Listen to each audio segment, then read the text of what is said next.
Senyor Martín Pallín, molt bona nit. Bona nit, buenas noches.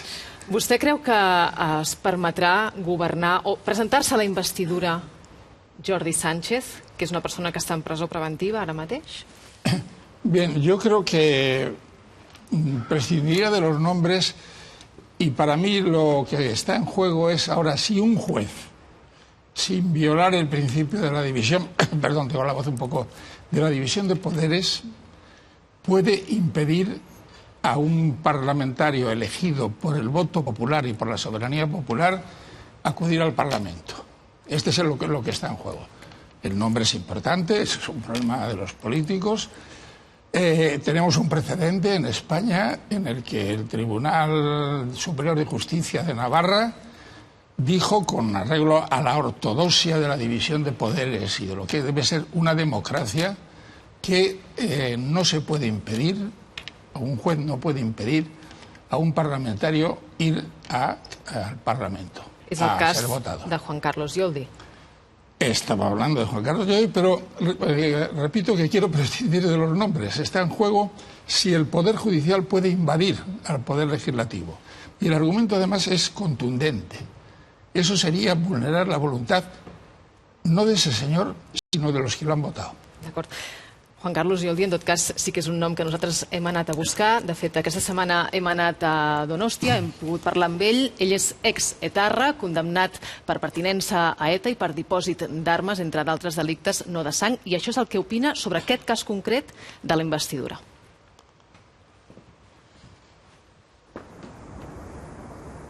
Ahora hace justo 31 años que te presentaste como candidato a la investidura, como candidato al Endacari. Explícame cómo fue.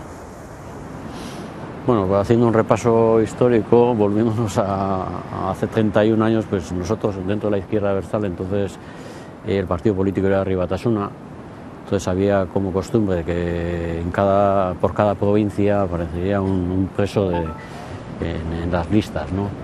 Y de repente me vienen, un compañero me dice, oye, que han dicho las noticias que te van a presentar para el Endacari. Y digo, ¿cómo? Digo, no puede ser, digo. Y ya empieza el trámite de la autorización mía para ir al Parlamento no, como candidato al Endacari, no a la investidura, como candidato al Endacari. Y yo recuerdo que jurídicamente era la batalla que se planteó en aquellos momentos era más que nada jurídica. Estabas preso preventivo tú, de hecho. Era preventivo, claro. Y yo tenía todos los derechos intactos, tanto como el derecho a sufragio activo y pasivo, como estar en unas listas, aparecer en unas listas, como poder ser elegido, como ocurrió, como fui elegido, ¿no? La Audiencia Provincial de Pamplona, en pleno, que eran 13 magistrados, en un debate de tan solo una hora, me dieron autorización a mí para acudir al Parlamento porque tenía todos mis derechos intactos. ¿Y qué te parece lo que está pasando ahora con Jordi Sánchez? Son dos debates, uno el jurídico y el otro político. Pero jurídicamente, la ley de enjuiciamiento criminal, el 384 bis, le llamaron el artículo Yoldi, ¿por qué? Porque hicieron una modificación y precisamente, paradojas de la vida, el que propuso la modificación de la ley de enjuiciamiento criminal fue Juan Alberto Belló. Uno de los jueces se componía en la mesa, o el juzgado donde me juzgaron a mí. Luego fue ministro de Justicia. Y hizo la modificación reseñable de la ley de enjuiciamiento criminal para evitar casos como el mío.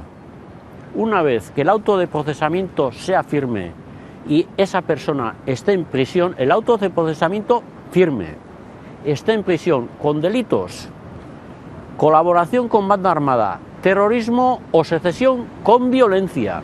Ese artículo estaba pensado para evitar casos como el mío, pero que tendrían el mismo perfil que el mío.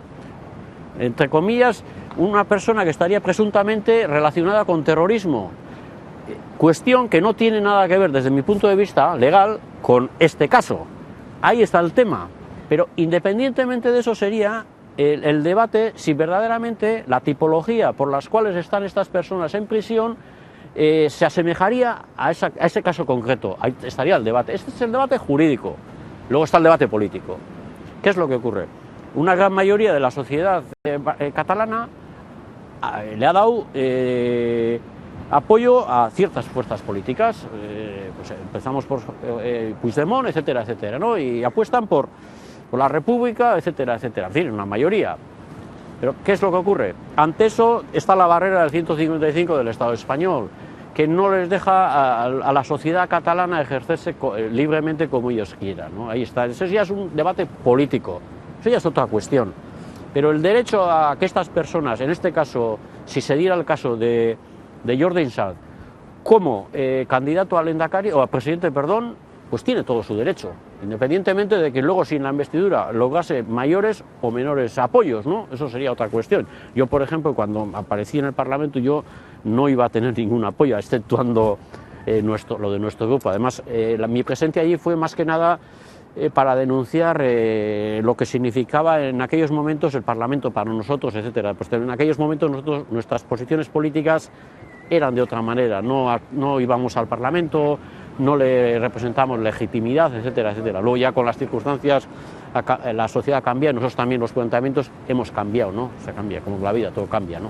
¿Cómo se entiende que por terrorismo pases 16 años en prisión y ahora una serie de políticos catalanes les pidan hasta 25 años? Tiene su lógica desde un punto de vista de los mandatarios del Estado español, ¿no? A nosotros, retrotrayéndonos en décadas y décadas por la violencia, etcétera, etcétera, nos decían más de una vez, el día que paréis sin violencia, pues todo será conseguible, ¿no? Todos los objetivos sin violencia se pueden conseguir. Esa cantinela la hemos escuchado nosotros durante décadas, ¿no? Y el ejemplo más palmario de que eso ha sido una falsedad muy grande es el ejemplo catalán, ¿no? Unas personas que de modo pacífico, democrático, lo que le han dicho la ciudadanía por medio de los votos, el cual quieren crear un Estado, una república independiente como quieran ellos organizarse, y de repente el Estado les responda por medio de la violencia, tanto física, como se vio en aquellos días en Cataluña, como legal, como es la aplicación del 155, ¿no? ¿Qué es lo que ocurre aquí? Pues eso es el hecho histórico que se dice muchas veces, que dicen antes roja que rota. Pues de una forma resumida se resume todo en eso. Ahí, en este aspecto, en problemas como este de territorialidad, de nacionalidad, ahí ya no hay ni derechas ni de izquierda, no hay derechas ni izquierdas, si hubiera en algún día. Me refiero al Estado español, ¿no? Se hacen todo uno porque sobre todo está la unidad de la patria, ante todo, ¿no? ¿Crees que en el Estado español ha habido una involución o directamente no ha evolucionado? No ha evolucionado, no. Lo que pasa aquí, desde mi punto de vista personal, se conjugan varios factores. Por una parte, el factor político catalán. A la hora de medir las fuerzas catalanas, las fuerzas políticas catalanas, a la hora de medir la situación concreta que ellos estaban viendo, yo creo que no midieron verdaderamente hasta dónde podría llegar el Estado. Ese es uno de los factores, porque seguramente hubieran pensado con apoyo internacional, tenemos aquí el apoyo político, etcétera, etcétera. Nosotros creemos que el Estado también llegará a un tipo de negociación. Igual no sería al agrado de todos nosotros, pero llegaría a un intermedio de margen para negociar. Eso es una postura candileja. Ahí está el tema. Eso a los vascos no les hubiera ocurrido, porque los vascos, por desgracia o por fortuna, a ese Estado lo conocemos en todo, sobre todo en el aspecto de represivo, lo conocemos muy bien y sabemos hasta qué punto nosotros hemos padecido guerra sucia, etcétera, etcétera, torturas sistemáticas, etcétera, etcétera, ¿no? Entonces los conocemos perfectamente y sabemos hasta dónde pueden llegar. ¿Qué sentiste cuando escuchaste aquel discurso del 3 de octubre?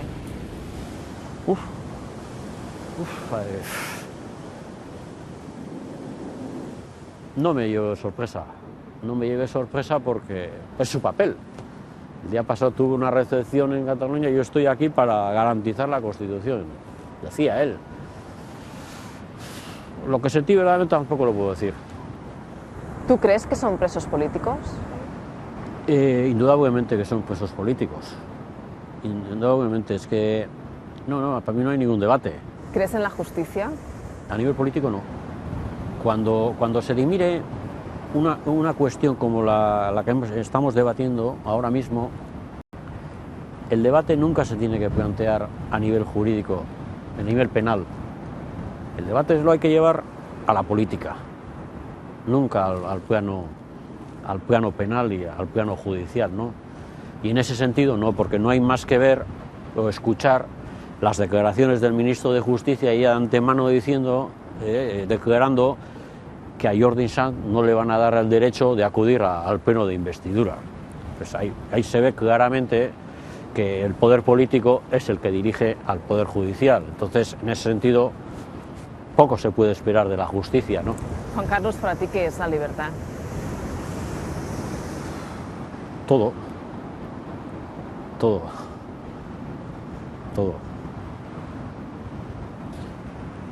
Hay que pasar las vivencias que hemos pasado, las personas que hemos estado privadas de libertad,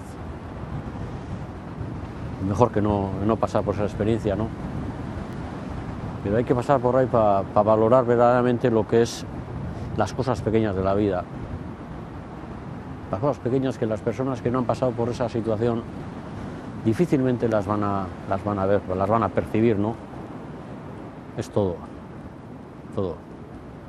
Y son cuestiones de la vida que pasan, es parte de tu vida, y si no hubiera sido parte de tu vida, pues no serías tú mismo, ¿no? Serías otra persona sin esa parte de la vida, ¿no? Y se valora de otra. Y en el aspecto humano también es más sensible a todo, al dolor ajeno. Lo percibes de otra manera, porque tú también has sufrido, ¿no? En primera persona, ¿no? Pues hemos padecido situaciones duras, durísimas. Por eso decía antes que el régimen de vida carcelario que actualmente tienen las personas privadas de libertad al que conocimos nosotros tiene poco que ver, ¿eh? ¿Cómo te imaginas el futuro de Cataluña, de Euskadi, de España dentro de unos 15, 20 años? Posiblemente igual. No será igual vuestro caso, ¿no? Porque vosotros el buque lo habéis sacado, no sé, de puerto. No sé si de puerto lo habéis sacado, igual sí. Pero creo que volvéis nuevamente al puerto. No veo a rumbo fijo el puerto este todavía, no lo veo. En un momento sí, había esa voluntad, esa decisión, pero visto lo visto, igual habéis visto mucho oleaje y habéis vuelto a puerto, ¿no? Y nosotros, los vascos, pues posiblemente habrá que reparar el buque y tendremos que andar ahí a ver si a dónde el rumbo lo tenemos claro, y vosotros también lo tenéis claro, cuál es el rumbo, la libertad, el poder ser lo que vosotros decidáis, la mayoría de la sociedad decida y ya está, sin ningún veto de ningún lado, menos de Madrid, ¿no? Eso es, ni más ni menos, ¿no? Pero hay intereses políticos, econòmics que estan sobre todo ello, ¿no? Entonces... Senyor Martín Pallín, com pot ser que la justícia espanyola sigui més flexible davant d'un cas de terrorisme? Aquest senyor pertanyia a ETA, va ser condemnat 4 mesos després per pertinença a ETA, sigui més flexible en un cas com aquest que en un cas polític, pacífic, com el que ens ocupa ara? Bueno, yo creo que es que, volviendo un poco a lo que dije antes, está en juego el Estado de Derecho, está en juego la división de poderes y está en juego la calidad democrática de nuestro país, y esto me preocupa. El tema de la segregación de una parte de un territorio, de un Estado de la Unión Europea o un Estado reconocido por la Asamblea General de Naciones Unidas, es un tema que en el derecho internacional no se contempla. Eso hay que ser claros y no es posible. Pero en el Estado de Derecho hay 2 vías de respuesta. Y además se han utilizado las 2, y yo creo que son excluyentes. Una de las vías es el Tribunal Constitucional. Aquí se publicó una ley de referéndum, se publicó una ley de transitoriedad política. Todo eso se sometió al Tribunal Constitucional. El Tribunal Constitucional las declaró nulas y estábamos en una vía que se podrá discutir o no, pero es una vía que está perfectamente encajada, a mi modo de ver, en la Constitución. Hay una nota alarmante, se ha hablado aquí ha hablado Yoldi, que me ha impresionado por su serenidad y su capacidad de abstraerse de lo que ha vivido, y es que es el único tribunal constitucional, y se hizo deliberadamente en el año 2015 pensando en lo que iba a pasar, el único tribunal constitucional del mundo que tiene capacidad sancionadora. Es más, hay 3 magistrados del Tribunal Constitucional que lo han rechazado frontalmente. Dice, esto no es labor de un tribunal constitucional. Y ahí habíamos llegado. Entonces todo esto era nulo y efectivamente no tendría, en mi modo de ver, efectividad. Pero entra en juego el derecho penal. Y el derecho penal no está para estas cosas. El derecho penal, primero, ha cometido, a mi modo de ver, un error monumental al equiparar una conducta que es el voto en un parlamento, decidiendo, con arreglo a su libertad de criterio, pues la independencia, que después no se llega a declarar formalmente, y el que tenga dudas, que vea que cuando se pone en marcha el 155, los propios parlamentarios catalanes acuden a las elecciones. Luego, de alguna manera, dijeron, no hemos declarado la República. Pero bueno, al poner en marcha el mecanismo penal, incuestionablemente, yo no veo el encaje, ni he visto ningún catedrático de los de mi época, yo ya soy mayor, que se haya atrevido a decir que esto es un delito de rebelión. Vamos, no tiene ni pies ni cabeza. Es un forzamiento, vamos, un contorsionismo judicial verdaderamente preocupante. Se ha dicho que es una sedición lo de la Consejería de Economía. Bueno, yo creo que no, pero vamos a discutirlo. Y una serie de delitos colaterales, como la desobediencia, prevaricación, etcétera, etcétera, que yo creo que no deben entrar en juego cuando se trata de decisiones parlamentarias. Esto se lo contamos a un inglés y se lleva las manos a la cabeza, porque el Bill of Rights, que lleva desde de finales del siglo XVII hasta ahora, y nadie lo ha cuestionado, prohíbe tajantemente el control de los actos parlamentarios que no sea por el propio Parlamento. Y esto es la cuna del parlamentarismo. Si no se sabe es o que no se tiene cultura democrática o que no le importa nada el mundo de valores de la democracia al que está utilizando el derecho penal. En el cas de Jordi Sánchez, ¿hi ha base legal per impedir-li presentar-se a la investidura? Vamos a ver, digo lo que también he dicho antes. Un juez, hay un auto, me parece, de los muchos que ha dictado el juez instructor, porque estamos hablando de un juez instructor. Yo procuro olvidarme de los nombres. Un juez instructor que se permite decirle a un parlamento, vamos a olvidarnos también de qué parlamento, de que si puede delegar el voto. Dice, oiga, yo he sido magistrado del Tribunal Supremo, he sido juez instructor de muchas causas y no se me ocurriría decirle a un parlamento lo que tiene que hacer. A lo mejor lo pienso, pero no lo digo porque no es mi labor y estoy invadiendo. Del mismo modo que si el Parlamento le dijese al juez instructor, ponga usted en libertad a los detenidos, pues también estaríamos en una invasión de poderes, porque la separación es la clave de la democracia.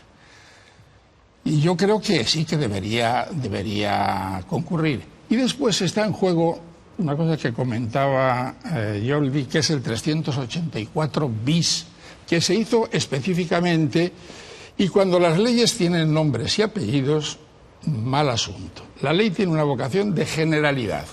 Es para el conjunto de los ciudadanos o para un conjunto de problemas o de conflictos.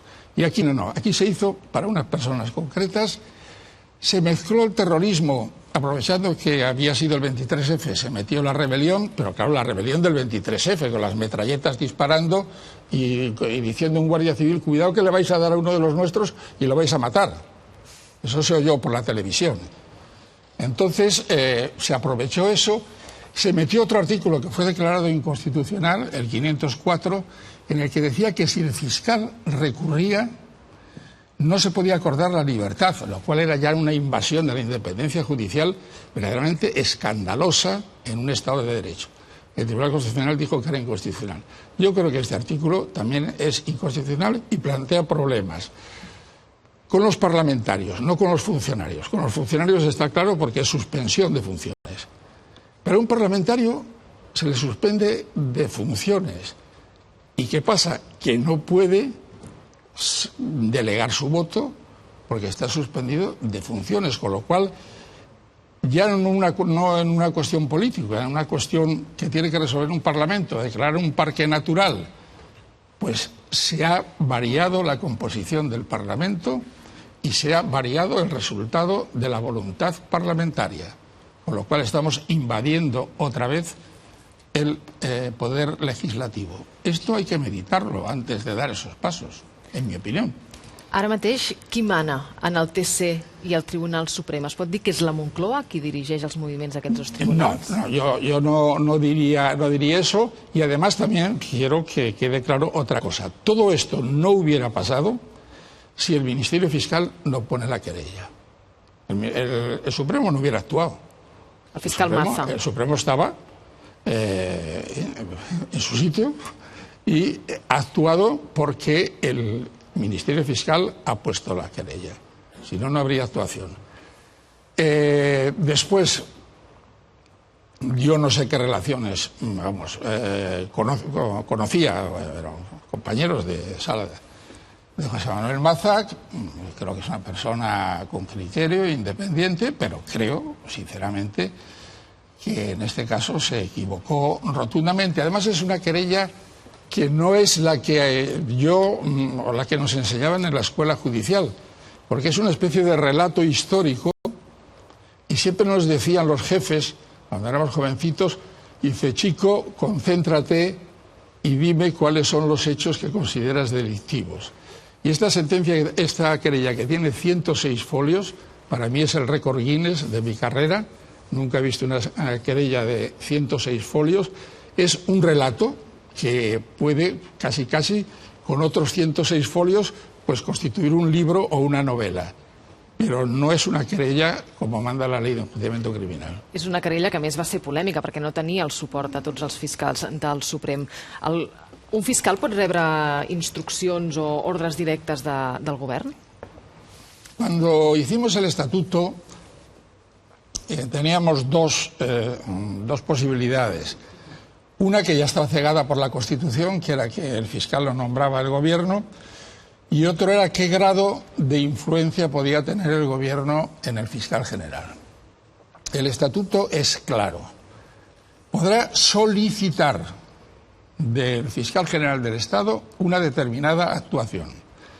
Si lo solicita el gobierno, el fiscal general del Estado tiene que reunir a la Junta de Fiscales de Sala y decide él, aunque sea la Junta, no es votación democrática, y a la vista de lo que escuche, pues acceder o no acceder a lo que le solicita el gobierno. El gobierno no puede ordenar al fiscal general del Estado según el estatuto.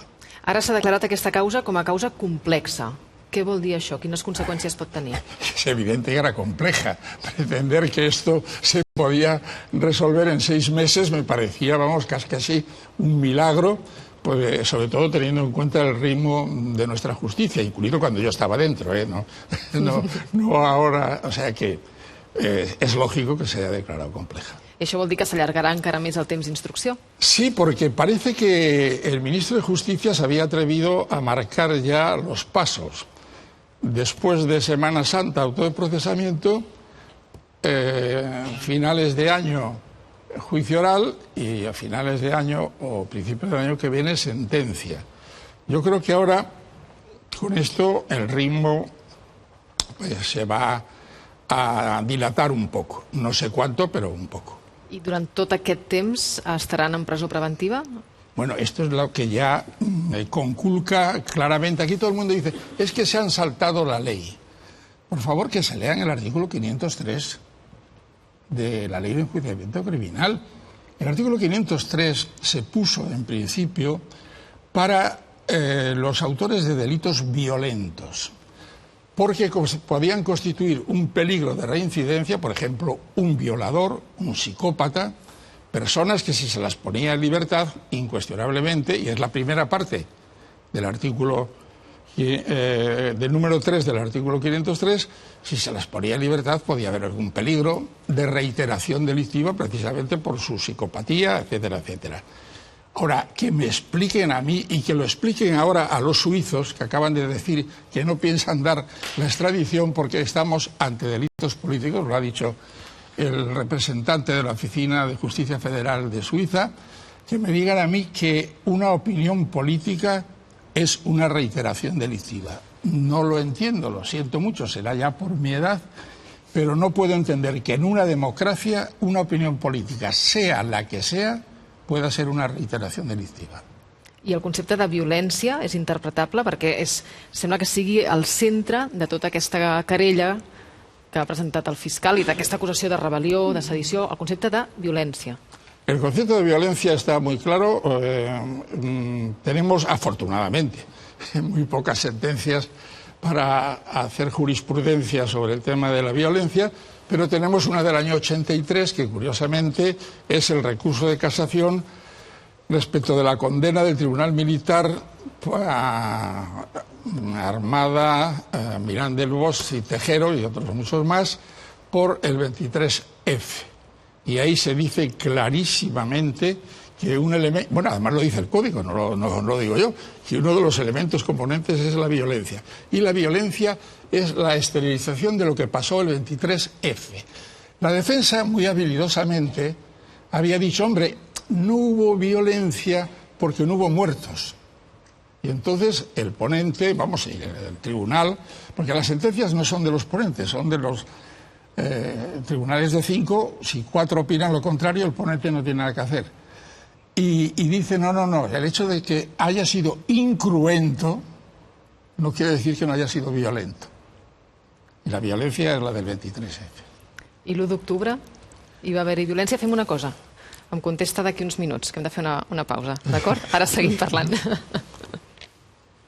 Yes, everybody hurts, and everybody cries. Everybody hurts sometimes.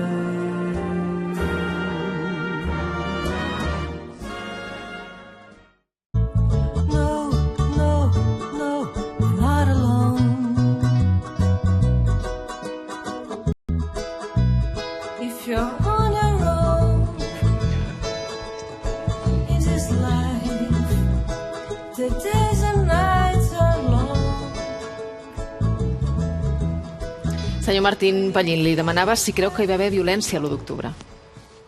El 1 de octubre hubo violencia, lo que pasa es que no tiene nada que ver con el delito de rebelión. Si es para relacionarlo, hubo violencia, lo vio todo el mundo y bueno, yo tengo familia en Londres, me lo comentaron, yo viajo bastante, soy miembro de la Comisión Internacional de Juristas de Ginebra y sé que la Comisión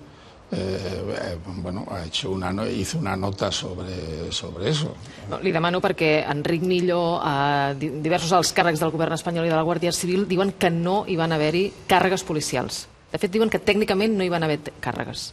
Bueno, ahí se trata de un asunto igual que el sumario, llegue hasta donde llegue, va a ser un sumario tecnológico. Hasta ahora manejábamos sumarios con folios de papel, pero ahora tenemos multitud de CDs y de grabaciones que representan muy fidelmente los hechos que pudieran, espero que a lo mejor cambien las cosas, ser objeto de enjuiciamiento. Pero es incuestionable que ese hecho, y es más, a mí me consta que personas del gobierno, próximas al gobierno, pues la verdad que no estaban, digamos, satisfechas con lo que había pasado. Del govern espanyol, vol dir.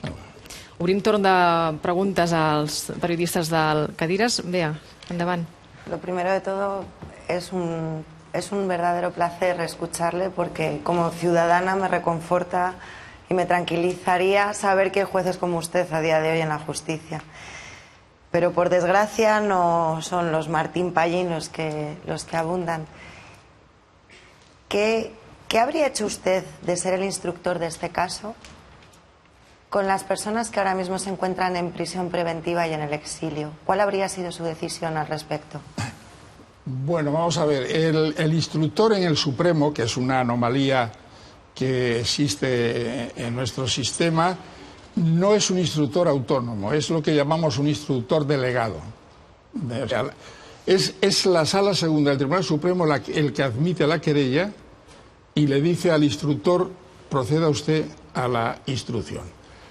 Es cierto que después de algunos casos, concretamente el caso Gal, que se nos planteó el tema de la duplicidad casi esquizofrénica de un instructor que a su vez era miembro de la sala, y esto era bastante difícil, se le dio una cierta autonomía y por tanto ya no formaba parte de la sala y tenía una cierta autonomía. Entonces, acogiéndome a esa autonomía, yo hubiera rechazado rotundamente la rebelión y la sedición y hubiéramos entrado en un debate sobre los temas de la malversación, desobediencia, prevaricación, etcétera, todos los demás.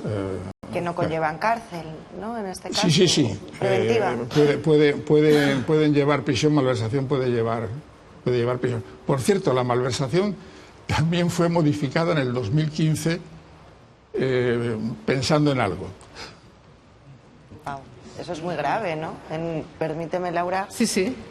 Usted ha señalado antes, y creo que quizás sea una cuestión técnica que pueda pasar desapercibida, pero que el Tribunal Constitucional de España es el único que ha modificado la ley en el 2015 para hacer, que todos lo entendamos, un Juan Palomo, un yo me lo guiso y yo me lo como, ¿no? Una capacidad sancionadora respecto a sus propias sentencias. ¿Esto realmente nos pone en buen nivel como demócratas? Bueno, el Tribunal Constitucional no fue el gobierno, aprovechando la mayoría absoluta. Está recurrido. La ley, claro. Está recurrido y hay 3 votos en contra, como dije antes, de 3 magistrados, de 2 magistrados y una magistrada, que rechazan rotundamente el que tenga capacidad sancionadora. En fin, ya veremos a ver, pero eso, claro, es un recurso muy raro, porque es un recurso contra la propia normativa del Tribunal Constitucional. Y también está recurrido, antes se habló mucho del 155, está recurrido por Podemos y por el Govern. Agnès? Sí, mira, deixa preguntar al Jordi, es que estoy buscando en detalle de la interlocutoria del juez Pablo Llarena en el último auto en el que niega la libertad de confianza a Joaquín Forn. Val, doncs deixem que ho busquis. Sí. Tengo una pregunta sencilla. El artículo 155 figura en la Constitución, pero ¿da derecho, usted cree desde un punto de vista jurídico, a destituir al gobierno y a los miembros electos, dijéramos? Esta es una primera pregunta. Una segunda pregunta es, usted está viendo que la estrategia desde el punto de vista de Puigdemont es poner en contradicción los problemas, dijéramos, de índole democrática, ¿no? Y trasladarlo a instancias europeas o de Tribunal de Estrasburgo o de la ONU. ¿Usted cree que podemos tener alguna esperanza de que eso, de alguna manera, sea lo que arregle la situación? Porque yo no veo otra vía, ¿no? El recurso del 155 me consta, por conversaciones con algún magistrado del Constitucional, que están contentos, en el sentido de que van a tener oportunidad de pronunciarse sobre un tema inédito, porque como todo el mundo sabe, ahora esto pasaba como con el nodo en mi tiempo, que está al alcance de todos los españoles el derecho, y por tanto todos sabemos que es una copia del artículo 37 de la Constitución alemana, que nunca se ha aplicado. Entonces yo me he dedicado a estudiar a los constitucionalistas alemanes qué opinan sobre el 155, porque el Tribunal de Karlsruhe no ha tenido oportunidad de pronunciarse. Y la mayoría de los constitucionalistas tienen muy claras dos cosas. En primer lugar, que no se puede disolver a los parlamentos de los Länder. Y en segundo lugar, que para utilizar en casos extremos la fuerza hay que declarar previamente, según los alemanes, el estado de alarma. Aquí sería el estado de sitio. Esas dos cuestiones las tienen muy claras. Veremos qué dice el Tribunal Constitucional, porque va a tener una oportunidad de oro para delimitar cuál es el alcance del 155. Y respecto de la internacionalización, pues esto es algo que ha venido rodado por muchas circunstancias, por lo que sucedió el 1 de octubre y por el hecho inédito, que ya me refería antes a él, de que un acto parlamentario, se esté de acuerdo o no se esté de acuerdo con él, sea criminalizado. Eso es algo que choca frontalmente. Incluso creo que ahora, el día 19 de marzo, aquí como todo el mundo habla de querellas, no se puede uno querellar ante el Consejo de Derechos Humanos. En la reunión que tiene el Consejo de Derechos Humanos en Ginebra para tratar sobre el estado de los derechos humanos, del cumplimiento, del Pacto Internacional de Derechos Civiles, se va a tratar sobre este tema, porque incuestionablemente va a haber una reclamación. Ahora bien, que nadie piense que va a dictar sentencias. El Consejo solo puede hacer recomendaciones. Puede decir que le parece bien, le parece mal, que se ha vulnerado o no el pacto, pero no tiene fuerza vinculante la decisión que pueda adoptar en virtud de lo que se le solicite el día 19 de marzo. ¿Y Estrasburgo? Estrasburgo difícilmente tiene encaje todo esto en Estrasburgo con el convenio, con los artículos del convenio europeo.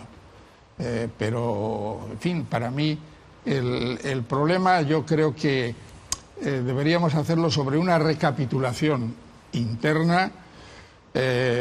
Todo es corregible.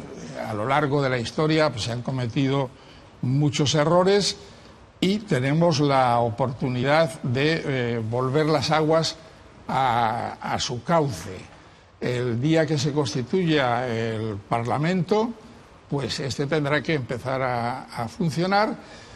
He dicho antes y repito que el derecho internacional no admite la separación unilateral de partes de un Estado que ya está en la Unión Europea, pero queda abierta, y es más, hasta hubo conversaciones antes del 9N. La vía que apuntaron, por ejemplo, Francisco Rubio Llorente, Miguel Herrero de Miñón, pseudo canadiense, pseudo escocesa. Pero en política se puede hacer todo y para eso están los políticos. Y por favor, que no nos metan a los jueces en jaleos, que lo resuelvan ellos, que es su función. Pero para eso sería necesario, entonces, ¿se arreglaría todo con que el fiscal retirara la querella? ¿O ya no puede ser eso? Se arreglaría todo, pero yo creo que ya no es posible. Agnès. Buenas noches. De entrada decir que realmente es interesantísimo escucharle y que cuando uno escucha a alguien de su talla, de gente que conoce el mundo de las leyes, como usted mismo, magistrado emérito del Tribunal Supremo, toda la palabrería política se acaba. Es decir, cuando uno escucha a alguien de la judicatura decir que lo que está en peligro es la separación de poderes, silencio, por favor, escuchemos, ¿no? Tengo dos preguntas. Una quizá es un poco más abstracta. ¿Qué margen le queda a la sociedad, al ciudadano, de defenderse cuando se pone en cuestión la separación de poderes en la más alta instancia que uno tiene para recurrir dentro del Estado español, como es el Tribunal Supremo? Y dos, en relación al proceso al cual se ven sometidos las personas que están acusadas de un delito de rebelión, detalle que buscaba de la interlocutoria del juez Llarena en la última petición de libertad de Joaquín Forn, del exconseller de Interior. El juez Llarena decía, Quim Forn podría volver a cometer el delito que se le atribuye porque quien le dio la confianza para ser conseller aún hoy sostiene un discurso desafiante para conseguir la independencia de manera inmediata y contra las normas. ¿La justicia de uno puede depender de lo que hagan los otros fuera? En política yo creo que no hay nada desafiante. La expresión ya no me parece. En política se estará o no de acuerdo, y ya si se trata de una opinión expresada dentro de la sede parlamentaria, yo, pues por ejemplo, quizás sea un romántico que he perdido ya el hilo, pero siempre me impactó mucho una frase de un primer ministro inglés de la reina Victoria, William Pitt, que dijo a un parlamentario, dice: me repugna lo que está diciendo su señoría, pero daría mi vida porque pudiera seguir diciéndolo. Eso es el parlamentarismo que yo entiendo. Que sea desafiante. Un juez no se puede meter en esas valoraciones. A lo mejor a él le puede parecer desafiante y está en plena libertad, pero no lo puede plasmar en una resolución judicial. Y le hacía otra pregunta, la pregunta Agnès. es si la justicia, el derecho a poder salir de esa condición de prisión preventiva de Joaquim Forn puede depender, da igual, quitemos los nombres, puede depender de lo que hagan otros fuera de la cárcel. No, en absoluto, vamos, es que el derecho penal es un derecho de acciones individuales. Por eso. Y por tanto uno no puede depender de lo que... El principio de culpabilidad es principio unipersonal. Llaman porque los juristas somos muy pervertidos en el lenguaje y le dicen que es un delito plurisubjetivo y que hay delitos plurisubjetivos, los hay, efectivamente. Pero también yo les diría que si consideran rebelión el acuerdo del Parlamento, ese acuerdo no se hubiera tomado sin la cooperación necesaria de los 72 parlamentarios que votaron. Entonces vamos a manejar el derecho en todas direcciones y seamos coherentes. Agnès, li demanaves també per com es defensa la gent, ciudadano, ¿no? Cuando en la más alta instancia ya hay la sospecha de que, bueno, aquello de la separación de poderes, pues bueno, igual se está vulnerando. Yo como ciudadana, lo digo porque escuchándole a usted, a una persona de su nivel, yo como ciudadana me siento desamparada, porque digo, bueno, no, espero no tener ningún problema ningún día, pero bueno, es que la sospecha que se está vertiendo es muy seria. Hombre, los ciudadanos tienen su responsabilidad cuando votan. Los gobiernos los eligen los ciudadanos. Las políticas de los gobiernos están refrendadas, en cierto modo, indirectamente por los votos de los ciudadanos. Pero yo creo que, incuestionablemente, esta es una cuestión que ha adquirido ya unos caracteres que nos obligaría a todos a reflexionar, a los ciudadanos, por supuesto, los primeros, a los medios de comunicación, a los políticos y a los que representan otro poder del Estado, que somos los jueces, que somos los únicos que no tenemos legitimidad de voto popular. Mi legitimidad me ha venido de que tuve suerte el día que aprobé las oposiciones y que los temas me salieron bien. Y después ya fui progresando. Y que es muy peligroso, y en esto yo soy un seguidor fiel del Tribunal Supremo norteamericano, el gobierno de los jueces. En este momento los que están gobernando son los jueces. Yo voy a seguir tirando de este hilo, magistrado. Buenas noches. Buenas noches. Y estoy de acuerdo y defiendo y elogio su encendida defensa a la división y a la separación de poderes, y me parece muy bien y estoy completamente de acuerdo también, no sé si se lo he dicho, creo que sí en otras ocasiones, de que usted nos advierta y nos ponga en alerta ante aquello que considera que pone en riesgo esa separación de poderes. Yo creo que eso democráticamente es fantástico y además lo aplaudo. Y dicho esto, y atendiendo a sus avisos, a sus alertas, tomando nota como he tomado nota en esta noche, pero en los días en la actualidad, aquí ha habido antes un representante de un partido independentista, se pone en duda que España sea un Estado de Derecho, y yo le quiero hacer una pregunta muy concreta.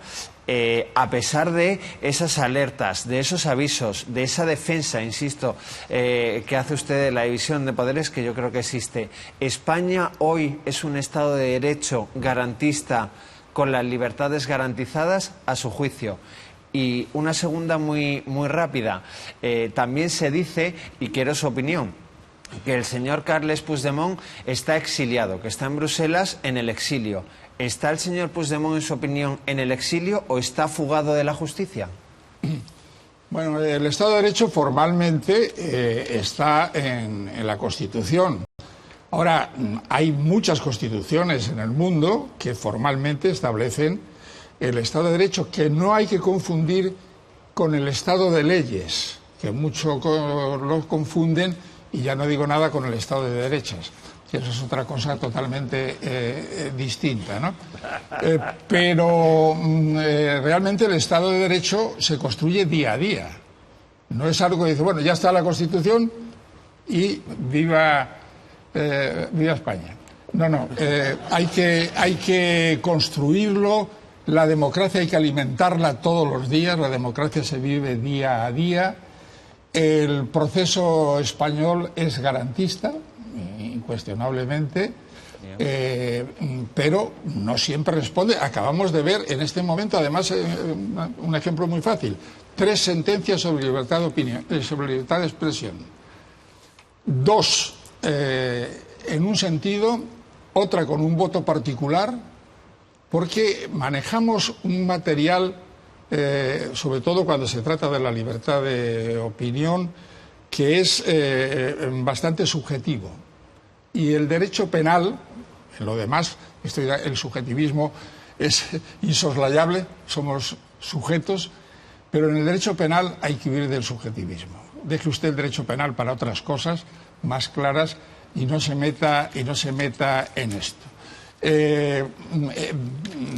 Vamos, para terminar, todos los años hay un ranking internacional patrocinado por Amnistía Internacional y Human Rights sobre la calificación, digamos, el top 10 de los estados que respetan las libertades, las garantías, etcétera. Y salvo Nueva Zelanda, Australia y nosotros, todos salen mal parados. Y si vamos al Tribunal de Estrasburgo, veremos que, por ejemplo, el Reino Unido ha sido condenado en infinidad de ocasiones, precisamente por cuestiones de terrorismo, cuando el IRA estaba en su punto álgido.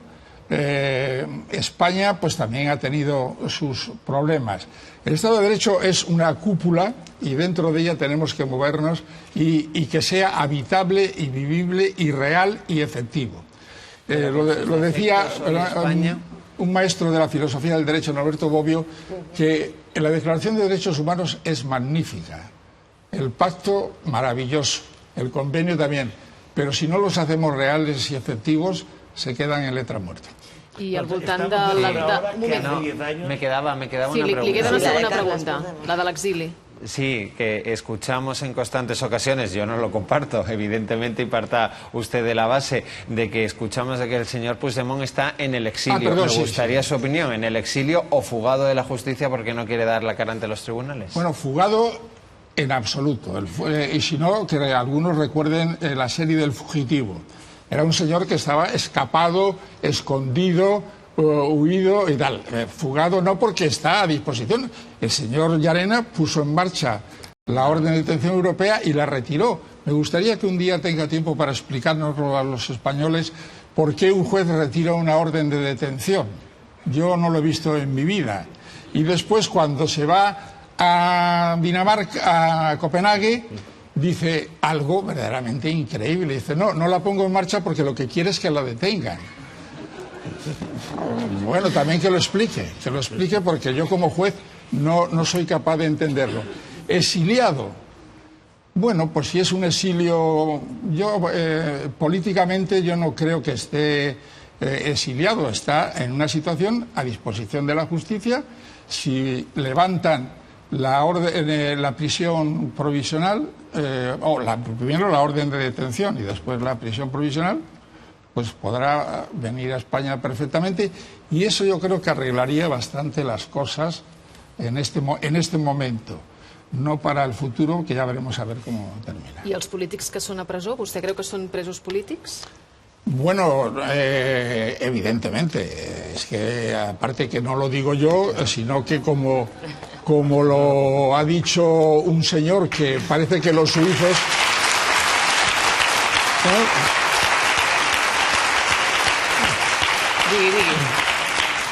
Que los suizos hasta ahora han tenido fama de ser unas personas con una profunda cultura política, también con una profunda tendencia a ocultar capitales ajenos, las cosas como son. Todo tiene su parte, pero el representante de la oficina federal, es decir, el gobierno de Berna, de la oficina federal de Suiza, ha dicho que no piense en España ni sueñe con la extradición porque son delitos políticos. Pero es que además los delitos políticos, incluso en la cumbre de Tampere, estando gobernando Aznar, consiguió que se retirase el terrorismo como delito político. Porque si uno lee la definición de terrorismo, dice subvertir el orden constitucional. Luego, si la finalidad es subvertir el orden constitucional, hay ya un móvil político detestable como es utilizar el asesinato, la extorsión y tal. Pero hay un móvil que és indudablement polític. Senyor Martín Pallín, un plaer tenir-lo aquesta nit al Preguntes Freqüents i escoltar les seves explicacions. Precisament li preguntava pels presos polítics o els polítics presos, perquè és un dels temes que hem plantejat aquesta setmana a dos expresos del franquisme, com són Carles